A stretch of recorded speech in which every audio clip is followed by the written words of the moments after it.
আজ মা বানিয়েছে পলি মাছের তরকারি আলু বেগুন দিয়ে একটা ঝোল মতন বা চচ্চড়ি মতন শুকনো শুকনো মিডিয়াম। একে পলি মাছ বলেও অনেকে বলে, আবার অনেকে ফলি মাছ বলেও বলে। বাবা বাজার থেকে কাটিয়ে নিয়ে এসেছিল এই মাছ। আর এই মাছ আমার মার খেতে খুবই পছন্দের একটা মাছ, অনেকদিন পর পর এই মাছকে আনা হয়। তো এখানে দুটো মাছ নিয়ে এসেছিল বাবা। চলো দেখাই কীভাবে মা বানিয়ে নিয়েছে, তোমাদেরকে পুরো ডিটেল রেসিপিটা শেয়ার করে কীভাবে মা এই চচ্চড়ির মতন তরকারিটা বানিয়ে নিয়েছে বেগুন দিয়ে। মা বলে এটা খেতে নাকি খুব দুর্দান্ত হয়, মানে মা তো একদম চেটে ফুটে খাওয়া হয়ে গেছে সেই দিনের। প্রথমে এই যে দুখানা পুলি মাছ আছে, এর মধ্যে হলুদ আর নুন দিয়ে মাখিয়ে নিয়েছে। আমাদের এখানে দাম একটু ভীষণই, এখানে 150 টাকার নাকি মাছ বাবা বলল, 150 না কত জনের এমনই কিছু আমি শুনেছিলাম, আমি ঠিক জানি না, মানে মা আর বাবাকে কথা বলতে শুনেছিলাম। তারপর মাছগুলোকে গরম গরম তেলের মধ্যে ভেজে নেওয়া হচ্ছে।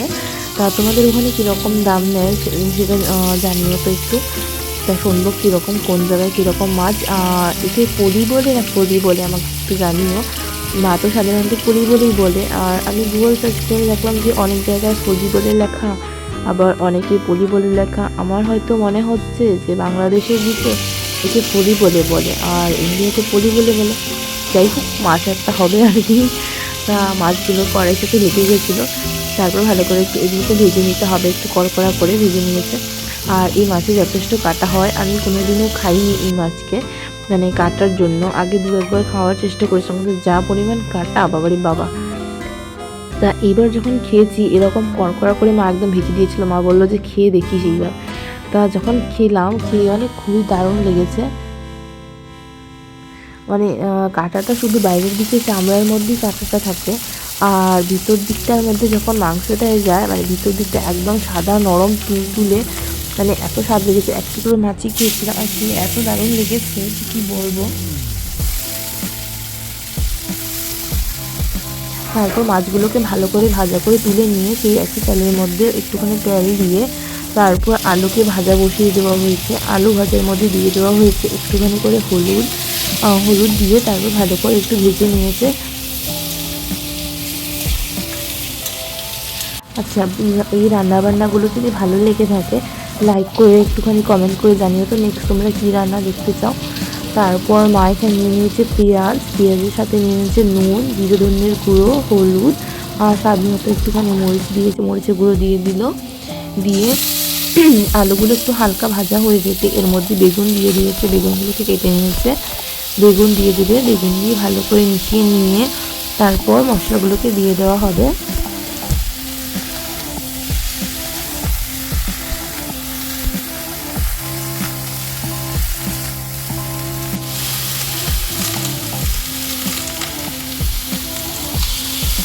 এই যে মশলাগুলো জল দিয়ে গুলে নিয়েছে, জল দিয়ে গুলিয়ে এর মধ্যে দিয়ে দিয়েছে, সাথে আর একটু করে জল দিয়েছে। জল দিয়ে ভালো করে একটু মিশিয়ে নিতে হবে। ভালো করে মিশিয়ে নিয়ে তারপর ঢেকে ঢেকে রান্না করবে, বেগুনগুলোকে নরম করাবে। আর এতে অত বেশি ঝোল হবে না, মানে একটু মাখা মাখা টাইপের রান্নাটা করা হবে। এই যে ঢাকা দিয়ে 5 মিনিট পর দেখো বেগুনগুলো দেখতে কত সুন্দর লাগছে, মশলাগুলো যথেষ্ট শুকিয়ে এসেছে। জল থাকা অবস্থা পর্যন্ত এরকম করে রান্না করতে হবে, একদম মাখা মাখা করে। বেগুনগুলো মিডিয়াম নরম হয়ে গেছে। এই মশলাগুলোকে এবার কষাতে হবে, নরম কাঁচা কাঁচা মশলার গন্ধ করবে। একটু ভালো করে শুকিয়ে নিতে হবে, ভালো করে মিশিয়ে একটু 5 মিনিট যাবত এরকম ঢাকনা খোলা রেখে নাড়াচাড়া করে মিশিয়ে নিতে হবে। এই ধনেপাতাটা দেওয়ার জন্য ফ্লেভারটা আরও বেশি বেড়ে যায়, একটা সুন্দর গন্ধ, খুব সুন্দর গন্ধের সাথে সৃষ্টি হয় তরকারিটার মধ্যে। তারপর ভালো করে মাখিয়ে নিয়ে ভালো করে ধনেপাতার সাথে মিশিয়ে নিতে হবে। মিশিয়ে নিয়ে তারপর এর মধ্যে ঝোল অ্যাড করা হবে, আর ঝোল অত বেশি দেওয়া যাবে না, মানে একটু দিতে হবে। দিয়ে তারপর এই ঝোলটাকে শুকিয়ে নিতে হবে, মানে শুধু আলুগুলো সেদ্ধ হওয়ার জন্যই ঝোলটা দেওয়া হচ্ছে। আর মাছগুলো একটু নরম হবে। এই যে মিডিয়াম দেখো গায়ে মিডিয়াম জল দেওয়া হয়েছে, জল দিয়ে এর মধ্যে মাছগুলোকে দিয়ে দেওয়া হবে। শুধু মাছগুলো একটুখানি নরম হবে আর আলুগুলো সিদ্ধ হওয়ার জন্য দেওয়া হয়েছে এই জল। তারপর এক এক করে মাছগুলোকে ছেড়ে দিয়ে তারপর একটুখানি ফুটে উঠতেই যেভাবে জলটা শুকিয়ে যাবে, একটু মানে হালকা জল থাকবে, ঝোল থাকা অবস্থায় নামিয়ে নিতে হবে।